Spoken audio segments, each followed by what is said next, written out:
ಹೇಳದವ್ರು ಯಾರ? ಹೌದು ಹೌದು ಹೌದಾ ಹೇಳದವ್ರು ಬ್ಯಾಡ್ರಿಗೆ ಮಾಲಿಂಗರಾಯ ಹೊರಗೆ ಅಂತೇಳಿ ನಿನಗೆ ಹೇಳದವ್ರು ಯಾರು? ಹೌದು. ಮಾಲಿಂಗರಾಯ ಮುತ್ತನ ಸಿದ್ಧಟಿಗೆ ಗೊತ್ತಿರ್ತಂದು ಆ ಚಾಕೋರಿ ಹೈ ನಾ ಮಾತು ಕೊಟ್ಟಿಲ್ಲ ಅಪ್ಪಗ.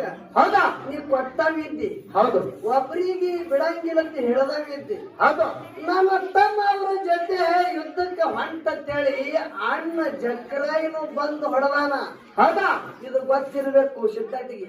ಮಾಡ್ತಾರೆ ಅವರು ತಮ್ಮ ಹೊಂಟಾನ, ಹೌದಾ ತಮ್ಮನ ಸಂಗಟ ನಾನು ಹೋಗ್ಬೇಕಂತೇಳಿ ಅವ್ರಿಗೆ ಹೊಡ್ಲಿಕ್ಕೆ ನೀವು ಒಬ್ಬನೇ ಹೋಗಿಲ್ಲ, ನಿನ್ನ ಸಂಗಟ ನಾನು ಬಂದಾಗಿದ್ದ. ಹೌದು ಹೌದು ಈಗ ನಿನಗೊಂದು ಮಾತು ಕೇಳ್ತೀನಿ. ಏನ್ ಕೇಳಿದ್ರಿಪ್ಪ? ಮಾತು ಕೊಟ್ಟವ ನೀ, ನಾ ಅಲ್ಲ. ಮಾತು ಕೊಟ್ಟವ ನೀ ಸಣ್ಣವ. ನಿನ್ನ ಮಾತಿನ ಪ್ರಕಾರ ಹೋಗುನು. ಹೌದು ಎಲ್ಲಾರಿಗೂ ಹೊಡಿತಂತ ಹೇಳಿದಿ. ಹೌದು 3 ಮಂದಿಗೆ